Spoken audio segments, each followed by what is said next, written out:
Historias.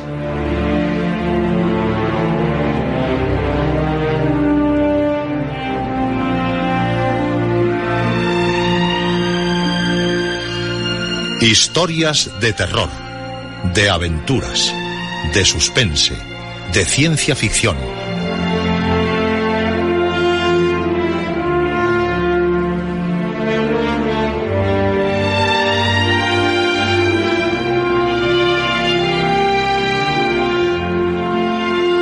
Un programa escrito y dirigido por Juan José Plans. Esta noche, ciencia ficción, tercera parte.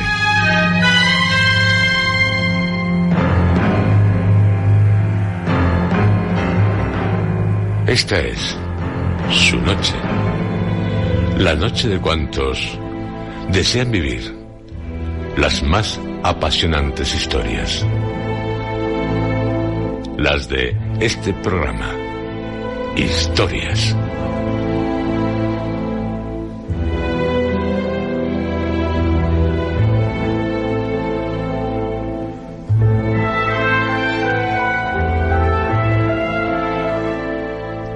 En esta noche continuamos nuestro viaje por el mundo de la ciencia ficción.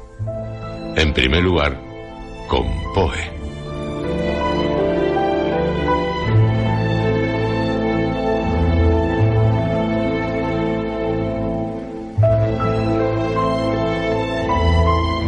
Edgar Allan Poe es indiscutiblemente el inventor de la novela policíaca. En sus obras Los crímenes de la calle Morgue, El misterio de María Roget y La carta robada, encontramos el verdadero comienzo de la historia de la novela policíaca. Él fue quien inició, mal que les pese a algunos, este género, en el que posteriormente militarían, con una máxima entrega o casualmente, grandes figuras de la literatura. Pero no hemos de olvidar que Edgar Allan Poe ha sido también el precursor del simbolismo, con su ensayo crítico Filosofía de la composición. Uno de los más importantes poetas mundiales que nos diera el pasado siglo, cosa que queda bien patente en sus poemas El Cuervo, Tu Helen y Ulalme, o en su estudio Filosofía de la composición. Uno de los maestros y ennoblecedores del género del terror, para lo que basta recordar títulos como El pozo y el péndulo, El entierro prematuro, La caja oblonga o La caída de la casa User. Un crítico agudo y de gran clarividencia, como nos demuestra en Literatura de revistas. Y un periodista que sabía ejercer su oficio con una calidad infrecuente en los Estados Unidos de su época. Y también, por algunas de sus obras, un predecesor de la ciencia ficción. Si bien son conocidas las obras policíacas, de misterio y de terror, de Edgar Allan Poe, no tanto lo es la incomparable aventura de un tal Hans Pfaall, la obra que movería a Julio Verne a atacarle duramente. El motivo, la ciencia ficción. Julio Verne consideró interesante la disparatada aventura imaginada por Poe. Dicho sea de paso, tal vez fuera el móvil que lo llevara a escribir De la Tierra a la Luna, pues en ella cita precisamente al autor americano. Pero lo que no le consintió fue que hiciera llegar al personaje a nuestro satélite natural montado en un simple globo. Julio Verne indicó que no era tolerable que Edgar Allan Poe, en su siglo, en el que se sabía perfectamente que los globos no pueden alcanzar tales alturas, se permitiera ese error científico. Pero lo que no debió comprender Julio Verne es que a Edgar Allan Poe le importaba mucho más lo creado por su fantasía que todos los detalles técnicos conocidos, aunque, eso sí, los utilizara en sus obras. La incomparable aventura de un tal Hans Pfaall se vale de datos técnicos, científicos y astronómicos. Pero mientras Julio Verne inventaba un argumento para ilustrar los descubrimientos científicos, Edgar Allan Poe se vale de esos descubrimientos sin darles mucha relevancia, sin tener apenas fe en el progreso mecánico, como meras marginalias en su obra. La incomparable aventura de un tal Hans Pfaall da comienzo en la ciudad de Rotterdam en un día cualquiera. Sus habitantes se sorprenden al ver en el cielo un extraño globo fabricado con papel de periódicos, con forma de un enorme globo de cascabeles al revés. Lo pilota un no menos pintoresco ser de unos 2 pies de estatura. El hombrecillo deja caer a los pies del burgomaestre una gigantesca carta de Hans Pfaall que había desaparecido junto con otros 3 ciudadanos más, sus acreedores, 5 años atrás. Por la carta, todos podrán quedar enterados de lo sucedido. Hans Fall, influenciado por la lectura de varios libros y viéndose tenazmente perseguido por sus acreedores, decidió hacer un globo. Se vale de aquellos para construirlo y en un descuido de estos emprende el viaje. Al mismo tiempo, estallará una bomba que acabará con los acreedores. Hans Fall, en un principio acompañado por un gato y varias palomas, llegará a la Luna después de un viaje lleno de avatares. Cuenta en su diario: sea como fuere, estaba muy cerca de la Luna, bajando a una velocidad terrible. No perdí un instante en tirar por la borda el lastre, luego los cuñetes de agua, el aparato condensador y la cámara de caucho, y por fin todo lo que contenía la barquilla. Pero de nada me sirvió. Continuaba descendiendo a una terrible velocidad y me hallaba apenas a media milla del suelo. Como último recurso, y después de arrojar mi chaqueta, sombrero y botas, acabé cortando la barquilla misma, que era sumamente pesada. Y así, colgando de ambas manos de la red, tuve apenas tiempo de observar que toda la región, hasta donde alcanzaban mis miradas, estaba densamente poblada de pequeñas construcciones, antes de caer de cabeza en el corazón de una fantástica ciudad, en el centro de una enorme multitud de pequeños y feísimos seres que, en vez de preocuparse lo más mínimo por auxiliarme, se quedaron como un montón de idiotas, sonriendo de la manera más ridícula y mirando de reojo al globo y a mí mismo. Edgar Allan Poe, en esta obra, no deja volar libremente su imaginación por la Luna. En cuanto su personaje llega al satélite, finaliza la aventura. Se recrea especialmente en el viaje que el globo hace de la Tierra a la Luna. Al final, no sabemos si todo ha sido una broma de Hans Fall, porque algunos dicen haberlo visto en una ciudad cercana, acompañado de los acreedores y de un enano, dedicándose a la diversión. La incomparable aventura de un tal Hans Fall no es de las mejores obras de Poe, pero sí una interesante aportación a lo que posteriormente sería denominado ciencia ficción.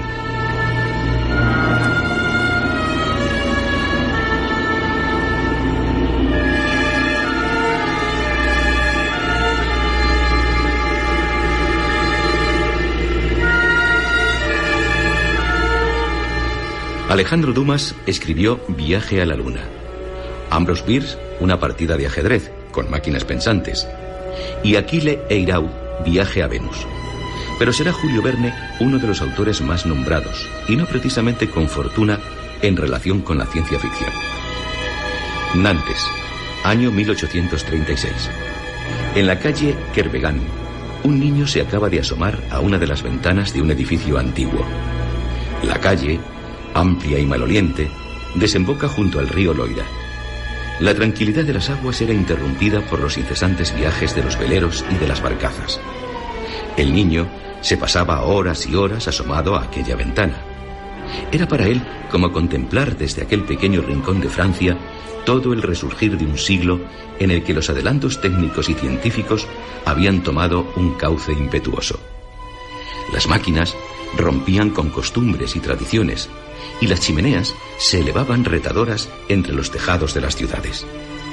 La ciencia ponía secretos al descubierto, y la vida tomaba otros derroteros. En aquellas agitadas horas que presagiaban un futuro incierto, de negros nubarrones y de catástrofes veladas por una alegría contagiosa, un niño pensativo clavaba su mirada en el puente que cruzaba el río Loira. Julio Verne. Cuando sus padres le preguntaban qué hacía allí, siempre contestaba, nada. Y después contemplaba los cuadros que representaban viajes marinos y que habían sido pintados por artistas olvidados, tan olvidados como las obras entre objetos y antigüedades en el segundo piso de la casa. Años más tarde, se enfrentaba Julio Verne con su padre, que deseaba que estudiase abogacía como él. Pero ya su hijo se había trazado su propio camino, la literatura. A los 34 años conoció la fama cuando Europa comenzaba a cansarse de las obras románticas y sentía una especial afición por el estilo de Verne, entre la realidad y la fantasía. Las obras del escritor iban paralelas a la mentalidad del progreso y del febril entusiasmo del tiempo en que vivía. En 1864 fue cuando escribió: el problema se presenta ahora en esta forma: dar una velocidad inicial de 12.000 yardas por segundo a una granada de 108 pulgadas de diámetro y de 20.000 libras de peso. Su novela De la Tierra a la Luna sigue siendo en la actualidad uno de los bestsellers más leídos, y en el que nos presenta, como en varias de sus obras, un hecho que ya es realidad. De la Tierra a la Luna, 5 semanas en globo, los 500 millones de la Begun, la isla misteriosa, 20.000 leguas de viaje submarino, el castillo de los Cárpatos. Escribió Julio Verne ciencia ficción, o más bien novela científica.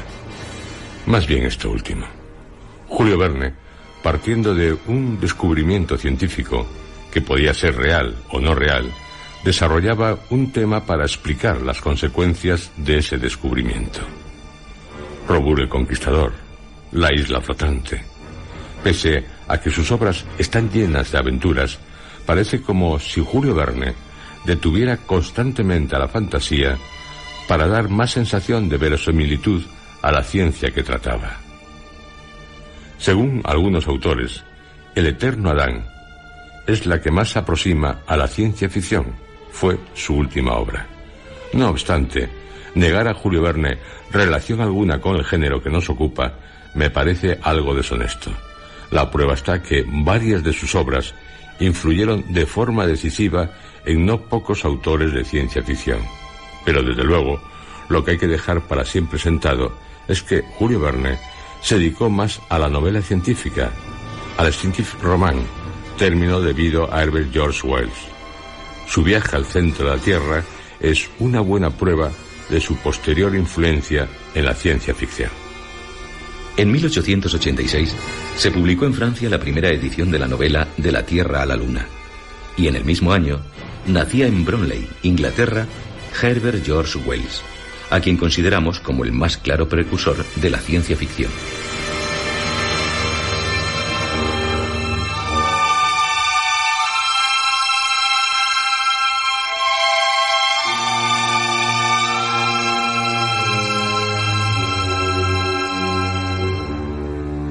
Bromley era, por aquel entonces, un pequeño pueblo y no un barrio londinense como lo es en la actualidad.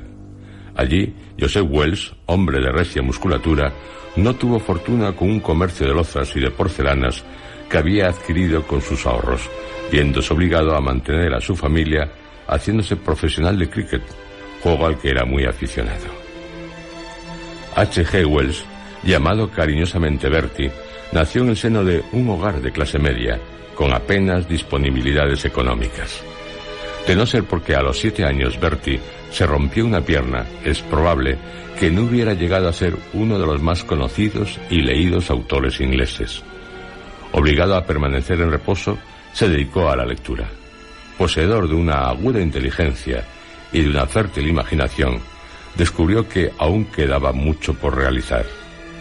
Una vez estudiados, con evidente malestar, los cursos de contabilidad, sus padres lo emplean como aprendiz en una tienda de tejidos. Encargado de la caja, no presta la debida atención a los cobros y sus jefes lo despiden, no por falta de honradez, pero sí por desatender su puesto. Va junto a un tío suyo que dirige una escuela y allí prosigue las lecturas hasta que en el centro es cerrado, porque su pariente no acababa de encontrar solución a sus desarreglos económicos. Su madre, Sarah Wells, le consigue un nuevo empleo en un almacén de paños. H.G. Wells no podía pedir dinero a su padre, ya que éste, a causa de romperse una pierna, vivía a costa de su esposa, que había entrado como ama de llaves en una mansión acomodada. A Sarah le costó muchos esfuerzos que su Bertie aceptara el empleo, que le logró después de buscar recomendaciones. Porque H.G. Wells sabía que, como en la tienda de tejidos, no podría resistir mucho tiempo en el almacén. Y efectivamente, un día anuncia que se va para Midhurst por su cuenta. En Midhurst se coloca en una botica como ayudante. Esta botica será descrita en El sueño. A los 17 años se matricula en la escuela nocturna y se dedica preferentemente a las ciencias. Obtiene una beca para la Escuela Normal de Ciencia de South Kensington y hace un curso de biología con Thomas Huxley. En este centro publica sus primeros trabajos. Posteriormente, en Londres, sigue sus estudios y sus clases. A los 20 años, a causa de una lesión en el pulmón, comienza a ganarse la vida mediante colaboraciones en revistas, como Bernard Shaw, Sidney, Webb, James Jean y otros. H.G. Wells será uno de los pilares que rompan con el victorianismo británico. Encauzado en el liberalismo romántico en sus primeros tiempos, es después un socialista y no un comunista como algunos quisieron enclavar políticamente al escritor. Dios tuvo un paso fugaz por sus obras debido a su escepticismo en cuestiones religiosas, pese a que Sarah procuró siempre dotarle de un profundo sentido religioso. Su hogar, de tradición netamente británica, era muy piadoso, pero se resquebrajó en parte a la muerte de Fanny, la hermana de Wells. Este falleció el 13 de agosto de 1946. Al atardecer, mandó a su sirvienta que le cambiara el pijama y, sentándose, dijo: «Proseguid, yo ya lo tengo todo». En 1893 había publicado su primera obra. Se trataba de un texto acerca de la biología. La revolución industrial y el cansancio de los lectores ante una literatura anodina dieron un completo cambio a la mentalidad de los escritores. Se abrieron perspectivas y, junto con la realidad, se dio pie a la imaginación. Carlos Dickens y Thackeray ya no influyeron ni tuvieron seguidores. H.G. Wells rompió moldes con su primera novela, La máquina del tiempo, que constituyó un rotundo éxito. De Wells se diría posteriormente que fue el hombre que inventó el mañana. En La máquina del tiempo nos relata el viaje de un hombre al futuro por medio de un aparato que construye pese a la incredulidad de sus contertulios en el local Richmond. El viajero a través del tiempo, como así se llama el personaje, llega a la Edad de Oro, que el autor sitúa en el año 800-2000. Pero lo que en un principio le parece una situación agradable se convertirá en el estado más decadente de la humanidad. Es interesante recoger ciertos párrafos en los que, sin lugar a dudas, Wells no deja de hacer referencia a las instituciones de su época. Viendo la desenvoltura y seguridad en que vivían aquellas gentes, comprendí que aquel estrecho parecido de los sexos era, después de todo, lo que podía esperarse. Pues la fuerza de un hombre y la delicadeza de una mujer, la institución de la familia y la diferenciación de ocupaciones son simples necesidades militantes de una edad de fuerza física. Allí donde la población es equilibrada y abundante, muchos nacimientos llegan a ser un mal más que un beneficio para el Estado. Allí donde la violencia es rara y la prole segura, hay menos necesidad, realmente no existe necesidad, de una familia eficaz. Y la especialización de los sexos con referencia a las necesidades de sus hijos desaparece. Vemos algunos indicios de esto hasta en nuestro tiempo, y en esa edad futura es un hecho consumado. Me pareció encontrarme en la decadencia de la humanidad. El ocaso rojizo me hizo pensar en el ocaso de la humanidad. Por primera vez empecé a emprender y a comprender una singular consecuencia del esfuerzo social en que ahora estamos comprometidos. La fuerza es el resultado de la necesidad. La seguridad establece un premio a la debilidad. La obra de mejoramiento de las condiciones de vida, el verdadero proceso civilizador que hace la vida cada vez más segura, había avanzado constantemente hacia su culminación. Un triunfo de una humanidad unida sobre la naturaleza había seguido a otro. Se habían conseguido también triunfos sociales. Veía yo a la humanidad alojada en espléndidas moradas, suntuosamente vestida, y, sin embargo, no había encontrado a aquellas gentes ocupadas en ninguna faena. Allí no había signos algunos de lucha, ni social ni económica. La tienda, el anuncio, el tráfico, todo este comercio que constituye la realidad de nuestro tiempo, había desaparecido. La dificultad del aumento de la población había sido resuelto, supongo, y la población cesó de aumentar. El viajero a través del tiempo se encuentra con esta civilización, pero después descubre a los Morlocks, que habitan subterráneamente y que son trabajadores.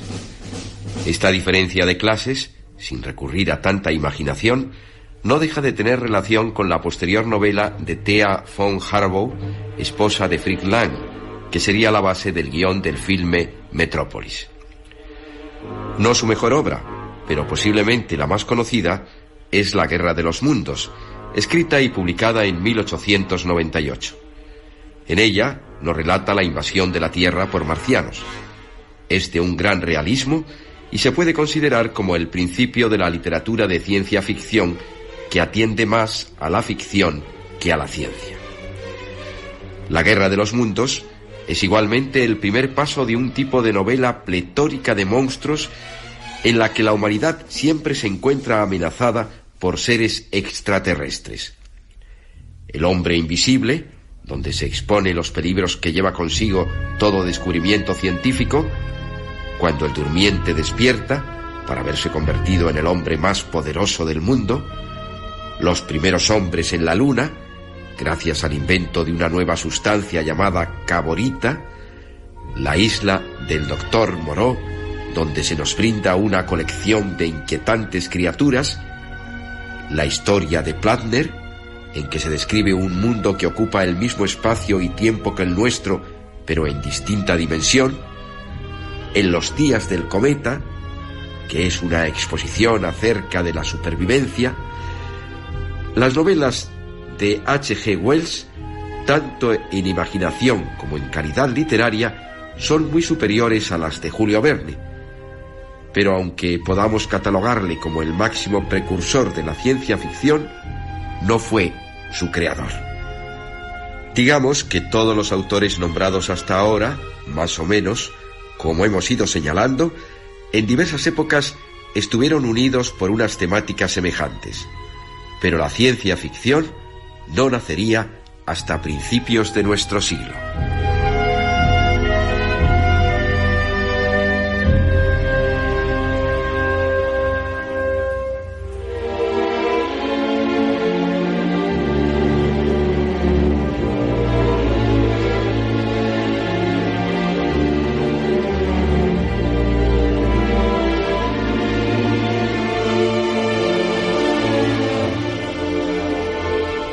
La ciencia ficción, para Robert A. Heinlein, una especulación realista sobre acontecimientos posibles, sólidamente basados en un conocimiento adecuado del mundo real, presente y pasado, y en una absoluta comprensión de la naturaleza y significado del método científico.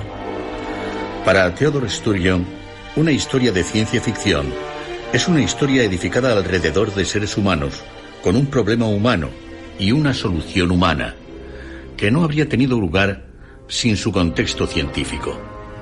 Pese a la paternidad que sobre ella ejerce Herbert George Wells, no nace hasta que Hugo Gernsback se preocupa de crear un término bajo el que amparar todas aquellas obras que resultaban distintas, ni fantasía, ni terror, ni suspense.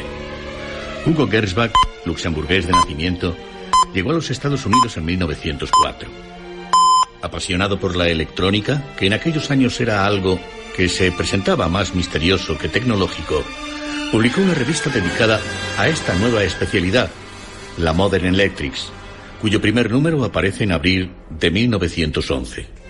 En él se incluía, junto con diversos trabajos relacionados con la electrónica, una curiosa historia titulada Ralph 124C41, novela del año 2660, de la que es autor el propio Hugo Gernsback. Se trataba, según Kingsley Amis, en su ensayo, de la historia de los prodigios técnicos realizados por el protagonista homónimo, cuyo signo le señala como miembro de una especie de legión de honor científica y que empieza por aniquilar a 5.000 kilómetros de distancia el peligro que amenaza a la protagonista en su Suiza natal. Después de haberse desembarazado, no sin dificultades, de sus dos rivales, un marciano y un terrestre, Ralph resucita a la muchacha mediante un complicado sistema de congelación y transfusión de sangre. Antes de hacer referencia a la revista Amazing Stories, con la que realmente Hugo Gernsback inicia el ascendente camino de la ciencia ficción, debemos mencionar a Bob Davis, que editaba una revista titulada Argosy All Story, por 1917, en plena Primera Guerra Mundial. Bob Davis, entre todos los originales que recibía, comenzó a encontrar algunos que no podía clasificar dentro de los moldes intriga, misterio, horror por los que se regía su publicación. Entonces crea la revista A Different Story, que tuvo un destacado éxito. En 1923 aparece otra revista, la Wild Tales. Aunque dedicada a narraciones terroríficas, suele ser mencionada en relación con la ciencia ficción por haber colaborado en ella autores como Howard Phillips Lovecraft, que también trataría el género que nos atañe. Patrick Moore apunta como primera revista de ciencia ficción la The Thrill Book, de Harold Hersey, cuya publicación se inició en 1919. Pero será la Amazing Stories la revista considerada como el verdadero inicio del género. Después, la Astounding Stories será el punto de partida para una interminable serie de publicaciones cuya relación completa escapa a los límites de este trabajo. Antes de la aparición de Amazing Stories, ya se habían dado a conocer a los lectores novelas como Alicia en el País de las Maravillas, de Lewis Carroll, Los Crímenes de la Calle Morgue, de Edgar Allan Poe, 1841, El extraño caso del Dr. Jekyll y Mr. Hyde, de Robert Louis Stevenson, 1886, El año 2000, de Edward Bellamy, 1888, La isla de los pingüinos, de Anatole France, 1908, Bestias y superbestias, de Saki, 1014, y El proceso de Kafka, 1925, entre otras. Karel Čapek, en teatro, sorprende con R.U.R., 1920. Después vendrán los tiempos de Edgar Rice Burroughs, con la saga de John Carter, En Marte, o la saga de Carson en Venus. La de Karel Čapek, con La guerra de las salamandras, o la del asombro ante una obra como Un mundo feliz, de Aldous Huxley. De She, novela de H. Rider Haggard, ya el cine había dado su primera versión en 1899 debido a Georges Méliès. Películas como El Golem, 1920, El rayo invisible, 1920, La Atlántida, 1921, El doctor Mabuse, 1922, Aelita, 1924, o El mundo perdido, 1925, ya figuraban en los locales dedicados a los cinematógrafos antes de la fundación de la revista Amazing Stories, cuya publicación coincidiría con la realización de Metrópolis, 1926, de Franz Lang. De entre las obras mencionadas destacamos las de Edward Bellamy, Karel Čapek y Edgar Rice Burroughs, y Aldous Huxley. El año 2000 fue una novela de gran impacto. En la actualidad, las que en su día fueron audaces visiones del autor resultan ingenuas, pero la obra en sí no ha perdido su valor como alegato en contra de la desigualdad y la injusticia. La novela, en la que se trata con optimismo el destino de la humanidad, cuenta con páginas brillantes. A mis pies yacía una gran ciudad que se extendía en todas direcciones. Se alcanzaban a ver millas enteras de calles anchas sombreadas por árboles, con hermosos edificios a ambos lados, la mayor parte separados unos de otros y rodeados por jardines de todos los tamaños. No había barrio en que no se divisaran grandes plazas con arboleda, entre la cual se perfilaban estatuas y fuentes relumbrantes con los últimos rayos del sol.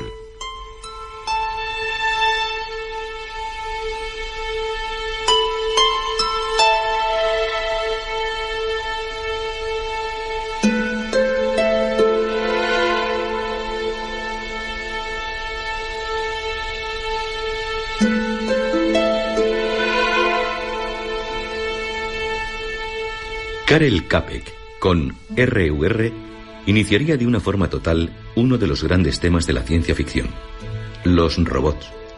Robot, derivado del verbo checo robota, trabajar, continúa siendo una de las palabras más empleadas por la humanidad.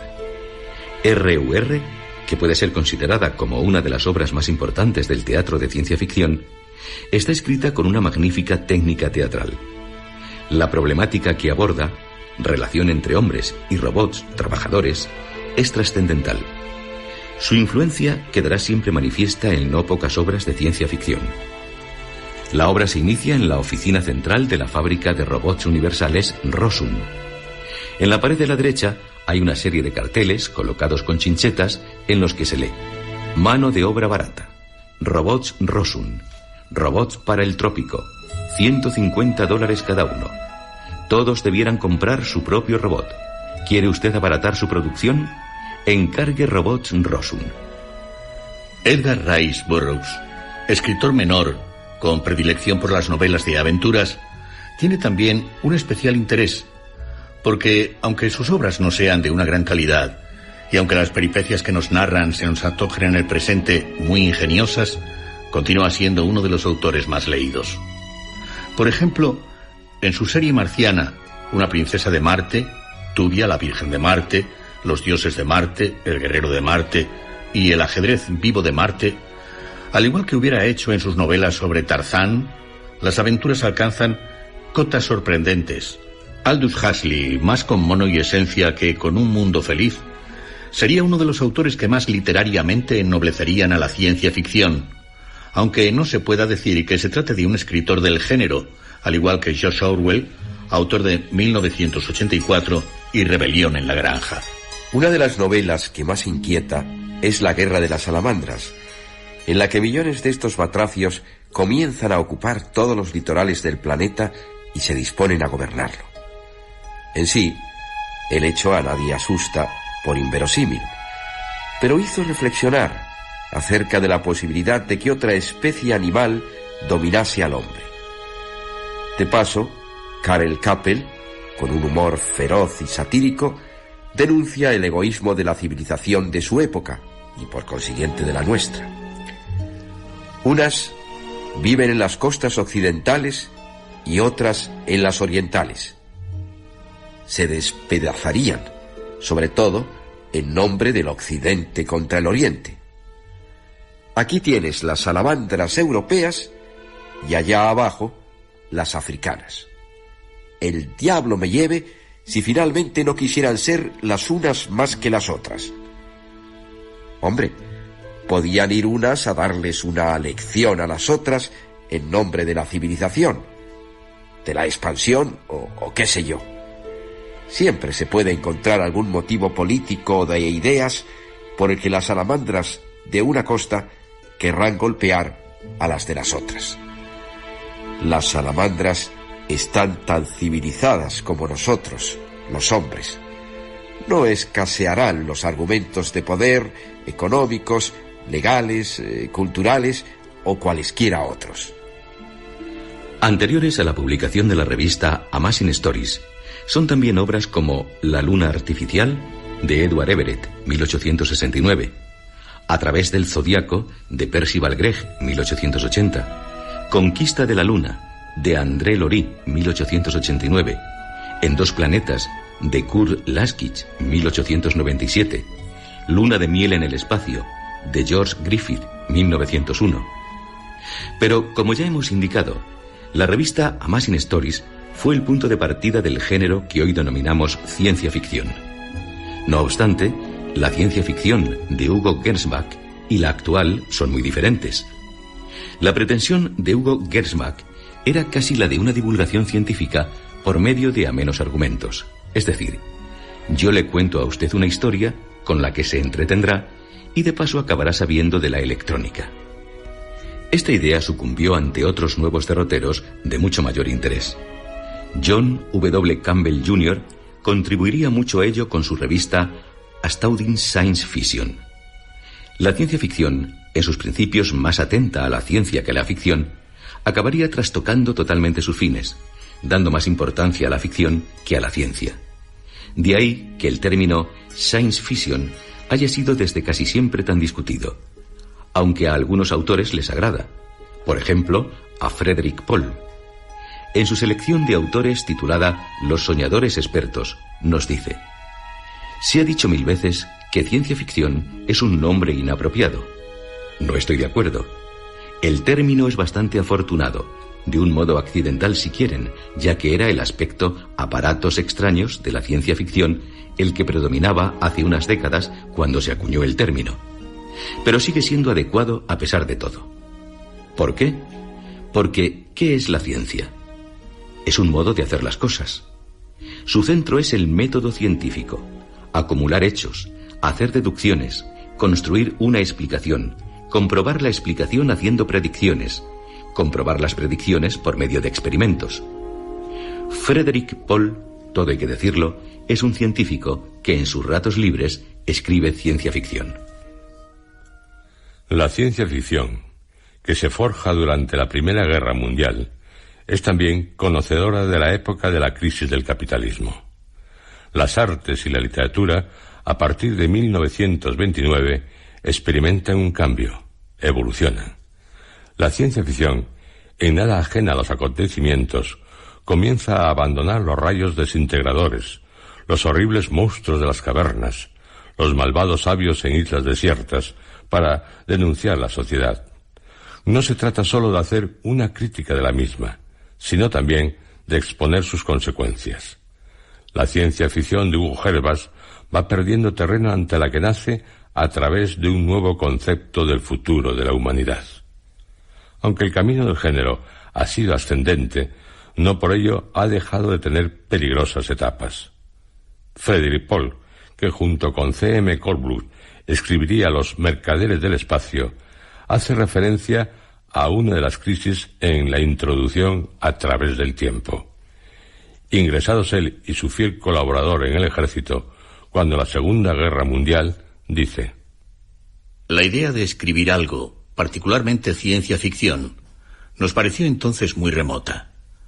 Recientemente tuve ocasión de releer una carta que Cyril me escribió mientras estaba de ametrallador en Bélgica, y yo como meteorólogo cerca de Foggia, en la que me decía: temo que la ciencia ficción ya se ha acabado, consumida por el radar y el sniperscope. No recuerdo si me mostré o no de acuerdo con él. Ciertamente en aquella época este parecía ser un buen punto de vista. La ciencia se había emparejado con la ciencia ficción y no parecía quedarle mucho futuro al arte. Menos de un año más tarde, ambos éramos de nuevo civiles y volvíamos de nuevo a escribir ciencia ficción. El género, pese a los avatares en que se vio envuelto, principalmente por cambios de tipo ideológico, en cuanto a desarrollo de temáticas diferentes, desde los tiempos de Hugo Gernsback hasta el presente, ha dado una larga lista de autores, muchos de ellos de especial relieve para la literatura: Forrest J. Ackerman, Paul Anderson, Isaac Asimov, Frederick Brown, Ray Bradbury, Clifford D. Simak, Theodore Sturgeon, Arthur C. Clarke, Brian Aldiss, Iván A. Efremov y J.G. Ballard.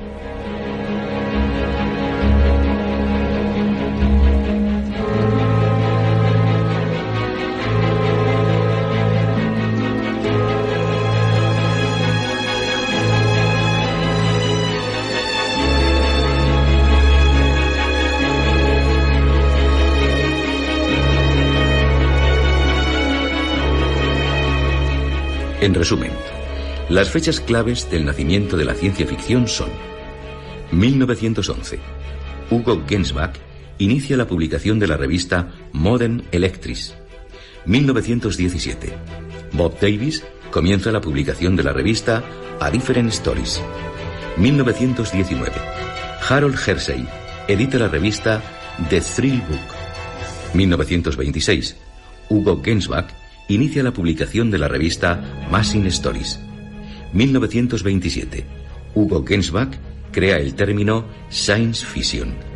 1929. Hugo Gernsback, en la revista Science Wonder Stories, acuña por primera vez el término Science Fiction. 1930. Creación de la revista Astounding Stories por John W. Campbell. 1937. John W. Campbell Jr. se hace cargo de la dirección de Astounding Stories. Con esta revista, y por orientación de su nuevo director, la ciencia ficción gana en calidad literaria. Su nueva cabecera, Astounding Science Fiction. 1938. Emisión de la adaptación radiofónica de La Guerra de los Mundos, de H.G. Wells, a cargo de Orson Welles. A partir de esta emisión, la ciencia ficción, debido al interés que suscitan sus temas y a la calidad de los autores que empiezan a dedicarse a ella, adquiere el rango de género literario.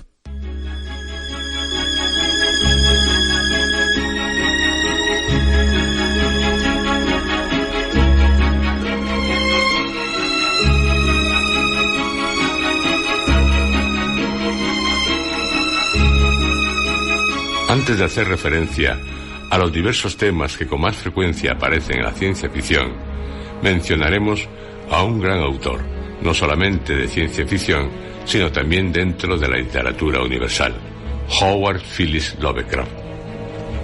La vida es algo aterrador, y tras los límites de nuestros conocimientos, asoman indicios demoníacos de la verdad que la hacen 1000 veces más terrible. La ciencia, siempre opresiva con sus sorprendentes revelaciones, causará quizás algún día la exterminación de la especie humana, pues sus reservas de horror son inimaginables. Jamás podrá concebirlas un cerebro mortal. Escribió Lovecraft, uno de los más interesantes autores de ciencia ficción, literatura fantástica y de terror. Nos presenta un mundo de incertidumbre que camina hacia un futuro que puede condenarlo o engrandecerlo. Como dice Luis Bass, en su ensayo Arte y Literatura Fantásticas, Lovecraft fue ignorado en vida para conocer una súbita popularidad una vez acaecida su muerte.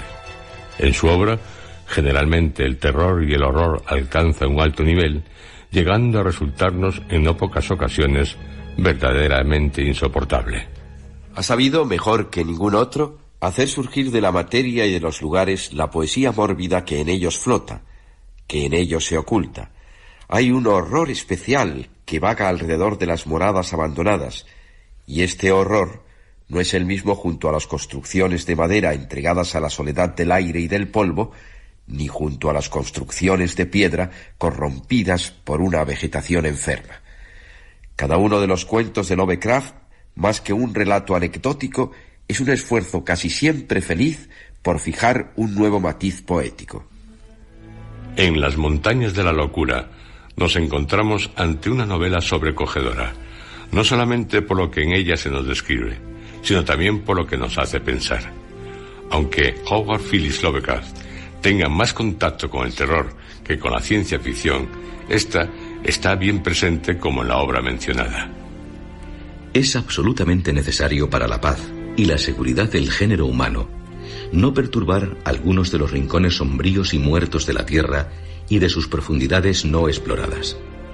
De no hacerse así, dormidas anormalidades volverán a la vida y blasfemas pesadillas supervivientes se sacudirán y saltarán retorciéndose de sus negras cuevas a nuevas y mayores conquistas.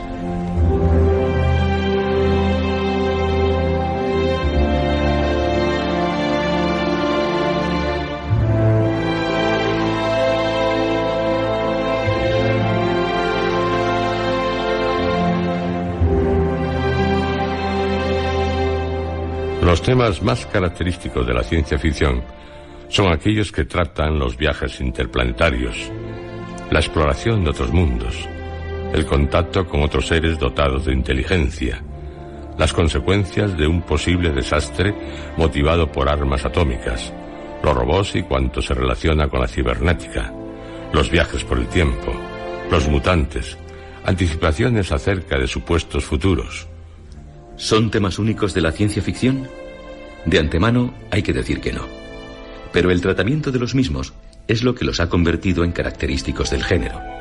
Género que tiene no poca relación con otros, principalmente aquellos que están amparados bajo el nombre de literatura fantástica, aunque entre la literatura fantástica y la ciencia ficción exista la gran diferencia de que, mientras la primera se sirve de lo sobrenatural, no así la segunda. La ciencia ficción ha tenido en sus principios, mucho más que ahora, relación con la novela científica. Julio Verne y H.G. Wells son buena prueba de ello. El terror está presente en la ciencia ficción. Quizás sería mejor decir que los elementos que son inherentes al terror, puesto que a nadie se le ocurriría mencionar como de ciencia ficción a obras como Drácula, Los misterios de Udolfo o El castillo de Otranto. También el género, por las parcialidades obligadas que cortan la libertad de los autores según su forma de pensar, puede estar influenciado por la anticipación política. Tiene mucho que ver, igualmente, con la novela de aventuras, lo que se ha dado por llamar space opera, principalmente cuando los escritores son de talla menor. El caso de las legendarias aventuras de Conan, debidas a Robert E. Howard, L. Sprague de Camp y Lynn Carter, y sin lugar a dudas en la mayoría de los cómics que se publican amparándose en la ciencia ficción. Alfonso Álvarez Villar divide a la ciencia ficción en las siguientes categorías: astronómica, transtemporal, cosmológica, sociológica, terrorífica, policíaca, biológica, psicológica, teológica, cibernética, bélica. Aunque en sí no sea necesaria esta división de la ciencia ficción, ni cuantas se han hecho, son un buen medio para delimitar los temas que trata el género.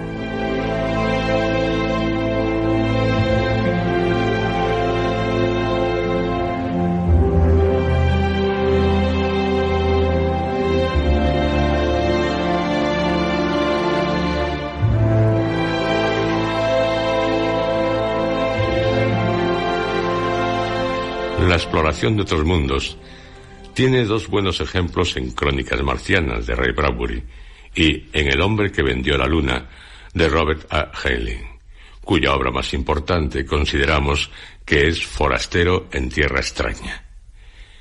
En Crónicas marcianas se nos relata la colonización del planeta Marte, pero esto en el fondo no es más que el leitmotiv.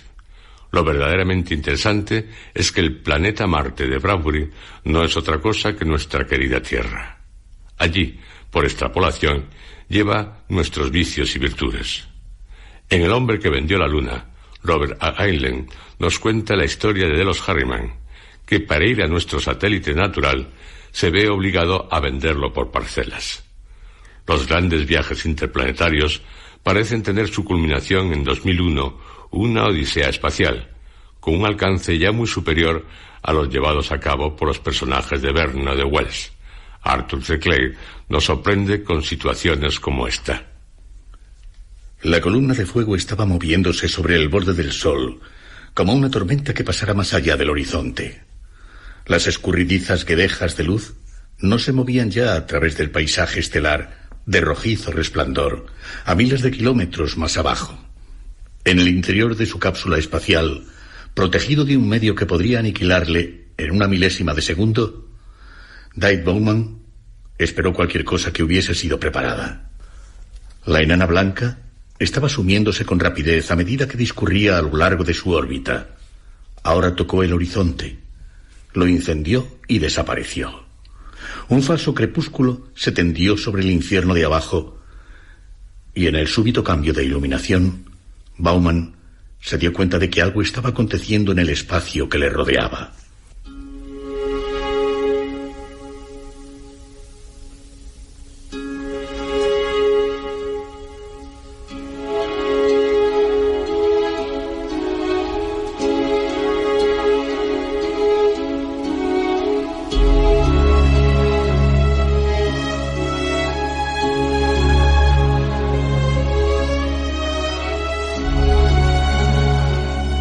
El encuentro con seres de otros planetas ha sido visto desde todos los ángulos posibles.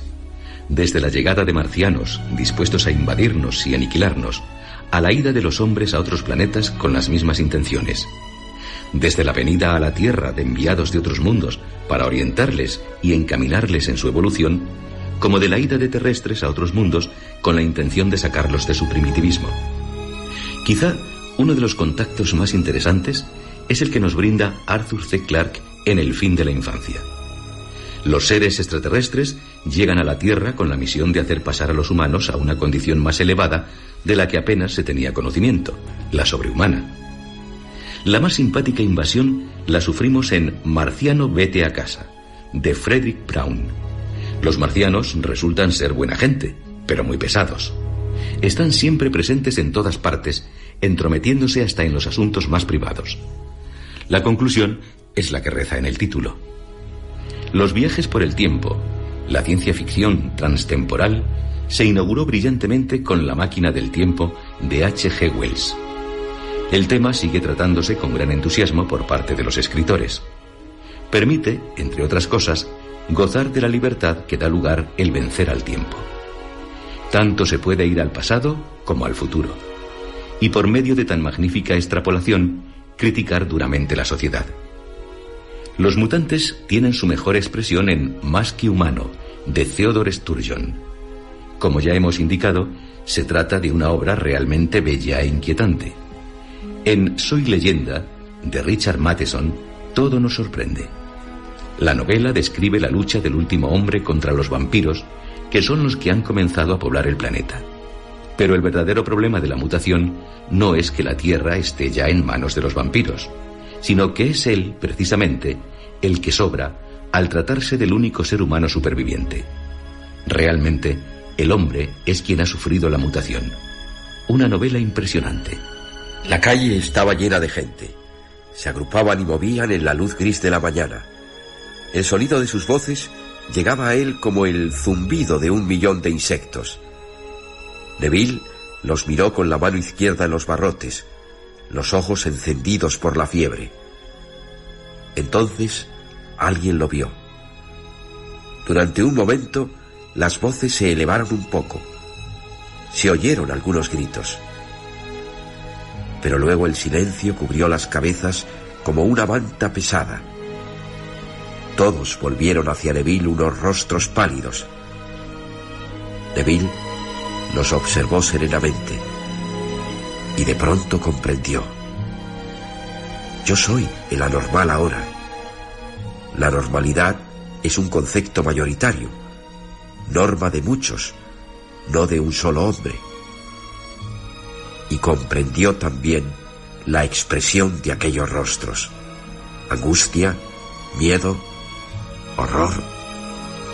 Tenían miedo, sí. Era para ellos un monstruo terrible y desconocido, una malignidad más espantosa aún que la plaga.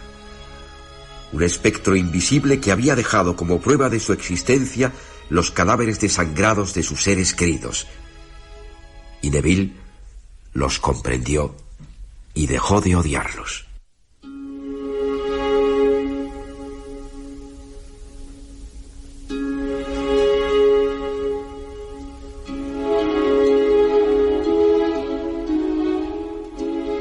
Finalizaremos en nuestro próximo programa nuestro viaje al mundo de la ciencia ficción.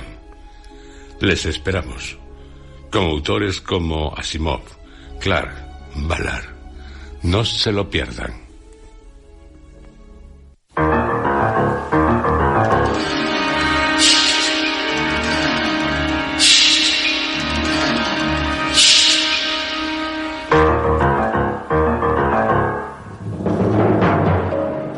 Han escuchado ustedes, dentro de la serie Historias,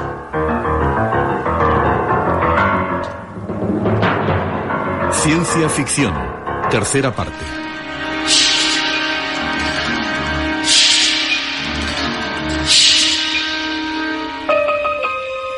Este guión ha sido interpretado por Juan José Plans, José Antonio Ramírez, Javier Lostalé y Luis Alonso Carrasco.